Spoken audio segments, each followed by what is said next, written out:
Let me tell you a story of a network leader.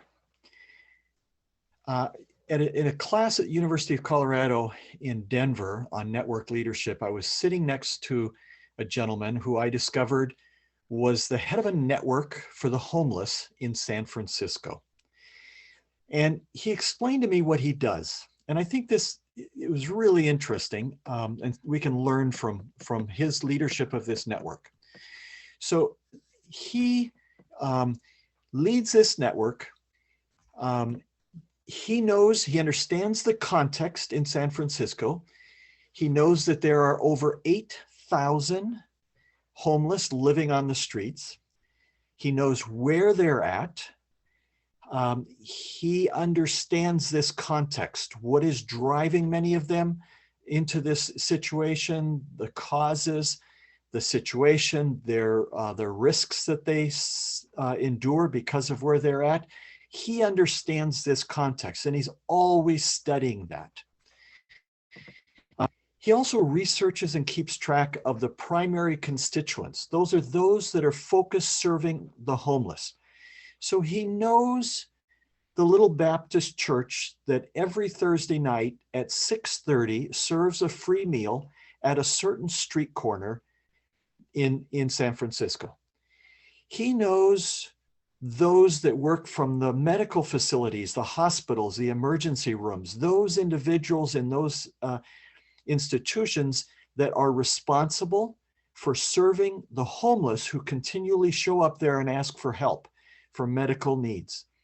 He knows the individuals working with the Veterans Administration who are focused, their job is to help and serve those that work, that are the situation, the homeless, that are the veterans that are living on the streets.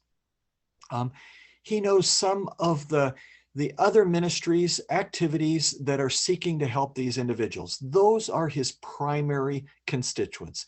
These are people that when they wake up in the morning, their mind is on the homeless there in San Francisco. He knows who they are. He can give you contact numbers, names of leaders, what they do exactly. He researches that. He also identifies the secondary constituents, those who can add value to the primary constituents' efforts. For example, there are activities, services dealing with chemical dependencies.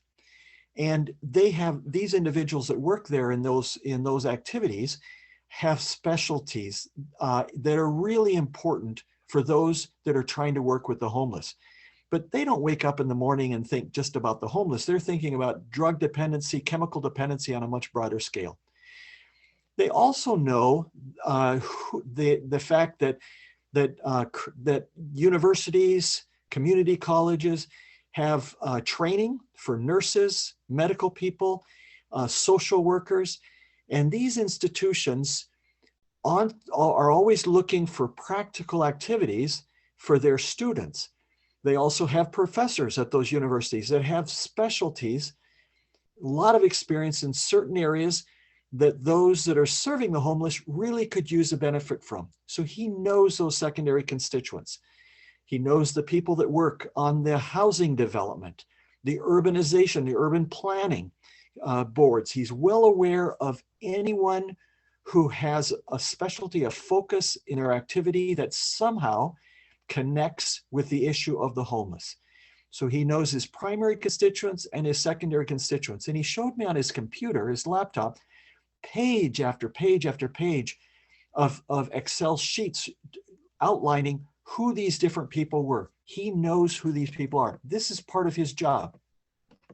He intentionally builds awareness and understanding between the different primary and the different secondary constituents. He wants the people at the Baptist Church to know what the medical hospitals are dealing with and how they're handling it.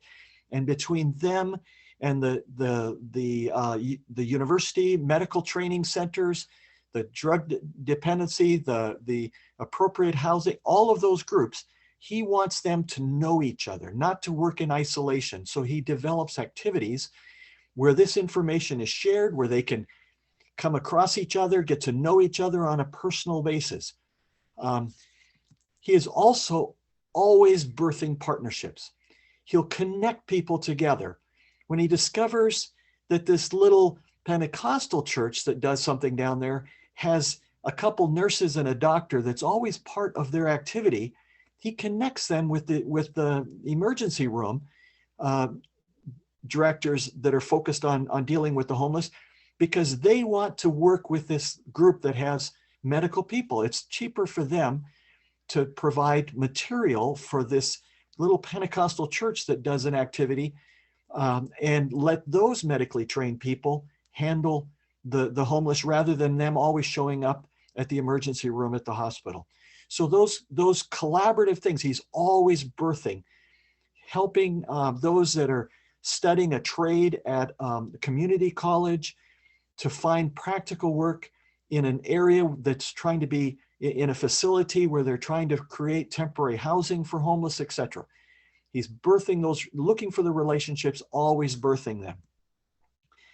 And he measures success. This is really interesting. He measures success by tracking how much communication happens between the different primary and secondary constituents. When there's actually a tool that they use. It's called the partnership tool. And they track how much communication exists, takes place weekly, monthly, etc. When he finds a primary constituent or secondary constituent that's not being connected, not intentionally interacted with by the others, then he realizes that there's an isolation issue, and he tries to bring added understanding and for everyone else as to what this activity can do to bring that collaboration together.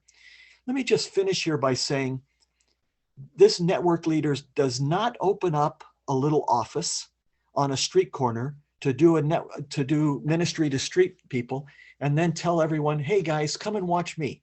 Look what I'm doing. I'm doing it really well, the way you guys should do it.